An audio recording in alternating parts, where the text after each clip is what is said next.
I'm with Rodrigue Tremblay, a Professor Emeritus of Economics at the University of Montreal, and the author of a successful blog on geopolitics and economics in the United States. Rod, you follow public opinion, you follow American politics very closely. What surprises me is there's so many blogs now.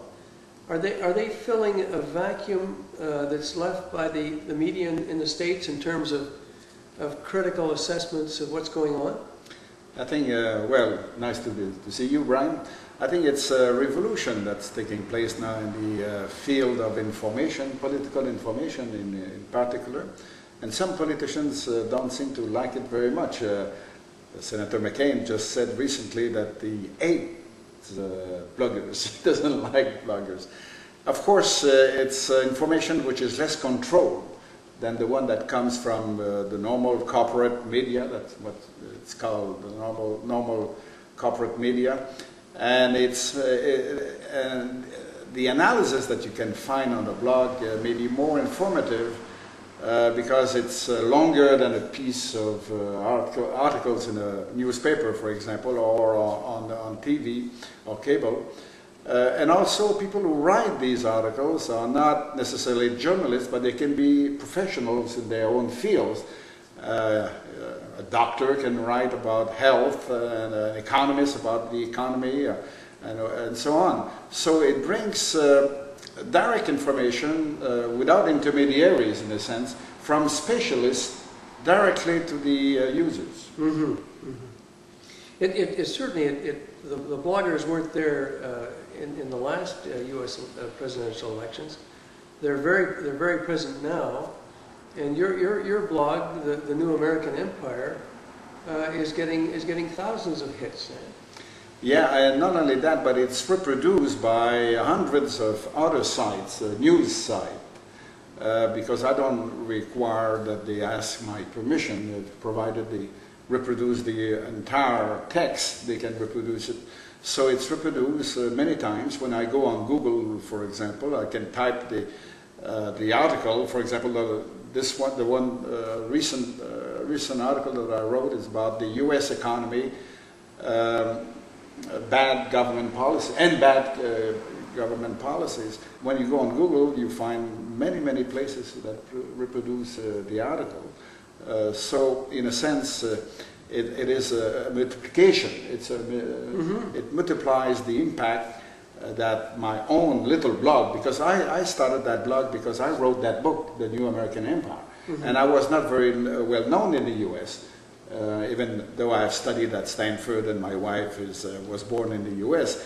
But to be known, I started that blog to promote my book, and I will do probably the same thing with my next book it's coming out next January. It's called The Code for Global Ethics.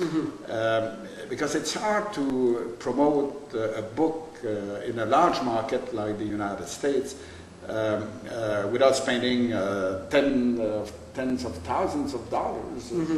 So it's very economical in the sense that even if it takes time for me to write these articles, it's very beneficial to me because people read these articles, they get feedbacks, people write back to me, and I answer them. So, and this morning I was looking, there were people from Saudi Arabia, Germany, Russia, Hong Kong, and the US and Canada on the site.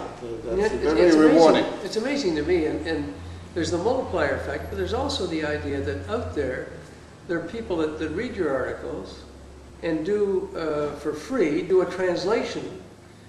Translations into 8 languages. 8 different languages. Yes. So the impact of the blog to me, is just extraordinary. Yeah, in Latin America, there are people from Argentina, for example, or Venezuela. They translate the articles in Spanish. I put them on my blog, but they are also in German, Italian, other languages like that.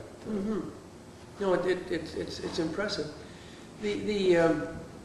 We were talking about, before we started, about I mean, you've lived and studied in the States, and how Canadians tend to think that American public opinion is much like our own, but there are major differences that that you see and that also come up when you're writing your blog? Well, the United States is such a huge, large country. There are so many things happening that for most Americans, except the exceptions, they are inward looking. There are so many things going on in the United States that they don't have time to pay attention to Canada, except when the bad weather in the winter comes from Canada. They know where Canada is. So it's hard to interest them into geopolitical themes or world affairs. Mm-hmm. And you see that, you know, even politicians in the US have trouble to discuss the climate issue. Even the war and peace issue is not seen from an international point of view.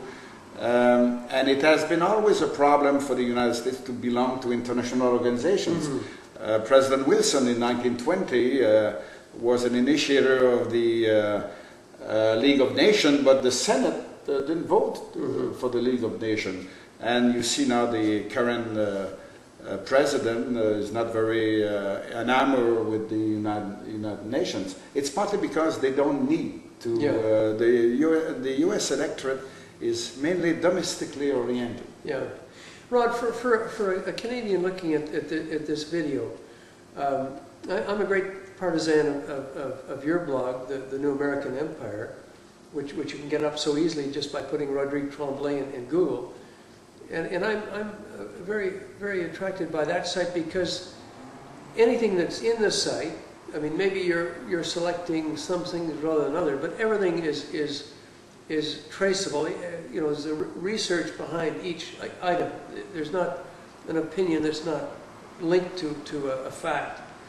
But if somebody else was asking, okay, in the next months, particularly with the U.S. presidency coming up, the elections, if somebody wanted to follow blogs and get some good critical assessments, not partisan ones, besides looking at your site, are there other sites that you'd recommend?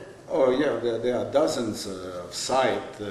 Some are more partisans than the others. Some are Democrats, some are Republican. General one non-partisan that I receive is the information network system, where you receive summaries of different articles. Would you find that by putting information network into Google? Yeah, information network. Oh, good. In French, you have Vigile in Montreal. That also does a summary of many articles in different languages.